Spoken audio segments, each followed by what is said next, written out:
نضيء بنورنا الدنيا وننشر في الفضاء أملا ونعلي عزم همتنا فمن طلب العلا وصل. السلام علیکم ورحمۃ اللہ وبرکاتہ.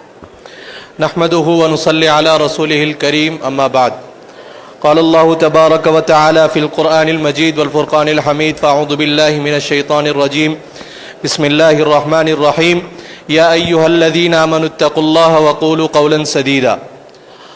وقال النبي صلى الله عليه وسلم أعطيت جوامع الكلم صدق الله العظيم وصدق رسوله النبي الكريم اما بعد. ماشاءاللہ آپ حضرات صبح تقریباً 7 بجے سے 12 بجے تک اس مجلس میں اس مبارک محفل میں بیٹھے ہوئے ہیں.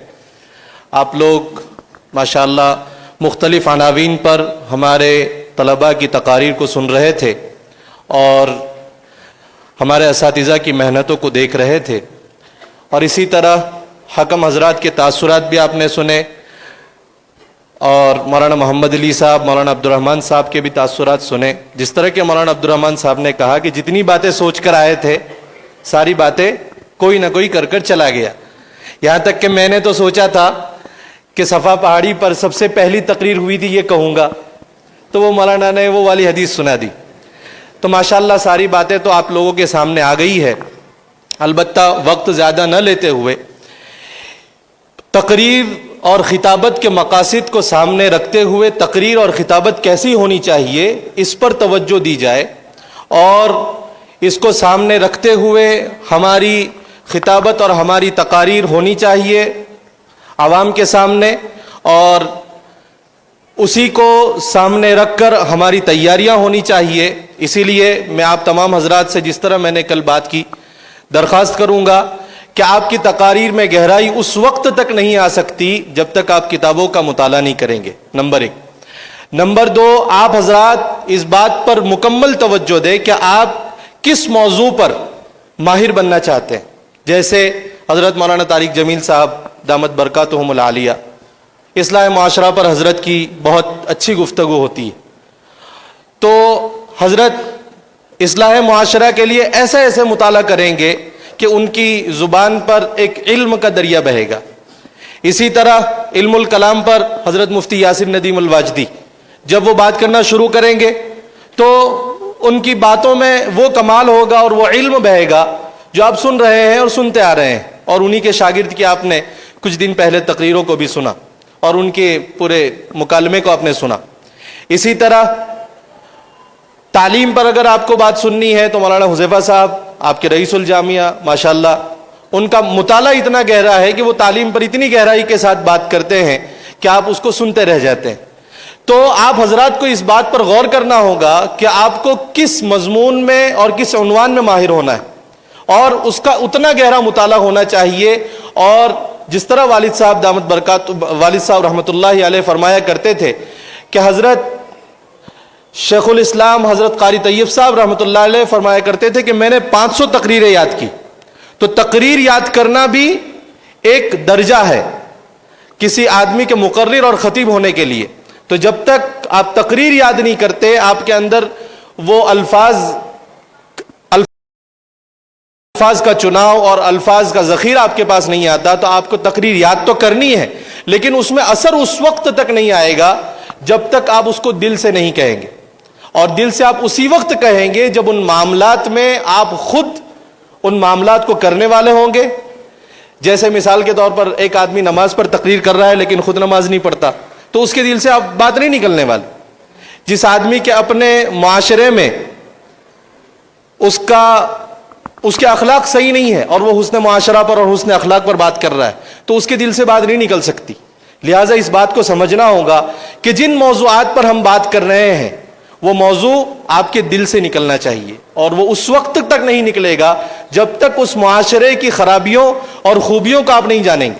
لہٰذا جس طرح مولانا محمد علی صاحب نے کہا کہ سب سے بہترین جگہ اور اعلیٰ جگہ پلیٹ فارم ہمارے پاس وہ ہے مسجد کا.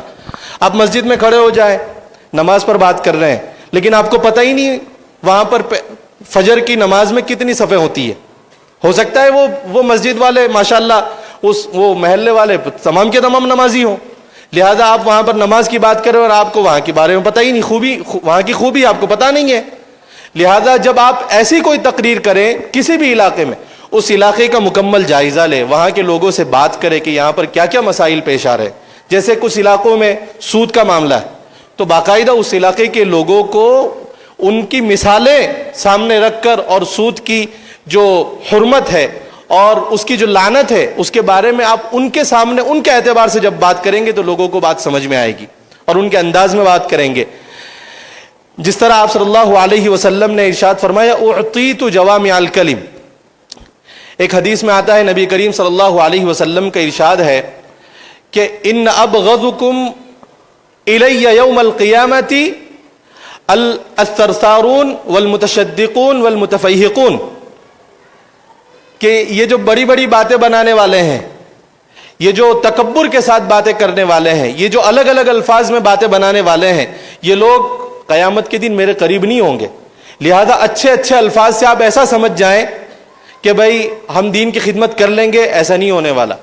آپ کو اس علاقے کے مسائل کو سمجھ کر اس علاقے میں جو بھی بات کریں گے، جب آپ بات کریں گے تو انشاءاللہ وہ اثر رکھیں گی. اور وہ جو آپ لوگ ہمیشہ سنتے ہیں کہ دل سے جو بات نکلتی ہے اثر رکھتی ہے، اس بات کو سامنے رکھ کر جب آپ تقاریر کریں گے تو انشاءاللہ معاشرے میں اس کا ایک اثر پیدا ہوگا. اور اس کے لیے میں عام طور پر کہتا ہوں کہ دو چیزیں ایسی ہیں جو آپ کو اپنے پلو سے باندھ لینی چاہیے، وہ یہ ایک کتاب اور دوسرے اہل کتاب. کتاب کے ساتھ اپنے آپ کو وخیر جلیس فی الزمان کتاب، کتاب سے اپنے آپ کو جوڑ لیں تاکہ جو بات آپ کہیں اس کے پیچھے کوئی نہ کوئی ریفرنس ہو، اس کے پیچھے کوئی ایسی مضبوط دلیل ہو جو قرآن اور حدیث کے ساتھ ہو. اسی طرح اہل کتاب جس کا سب سے بڑا اثر ہے آپ کی باتوں میں ہوگا، آپ کے دل پر ہوگا، آپ کے اعمال پر ہوگا، وہ ہے صلحاء کے ساتھ بیٹھنا، اپنے علماء کے ساتھ بیٹھنا. بڑے بڑے جتنے بھی اکابر ہیں آپ کے علاقے میں، ہندوستان میں جہاں بھی جائیں آپ علماء کو ڈھونڈیں، ان کے ساتھ بیٹھیں، ان کے ساتھ کچھ وقت بتائیں اور اپنے اندر دین کا ایک اثر پیدا کریں. وخیر جلیس فی الزمان کتاب احب الصالحین ولست منہم لعل اللہ یرزقنی صلاحا. میں انہی کچھ ٹوٹی پوٹی باتوں پر اپنی بات کو ختم کرتا ہوں اور دعا کرتا ہوں کہ اللہ تعالی ہم سب کو کہنے سننے سے زیادہ عمل کرنے کی توفیق عطا فرمائے.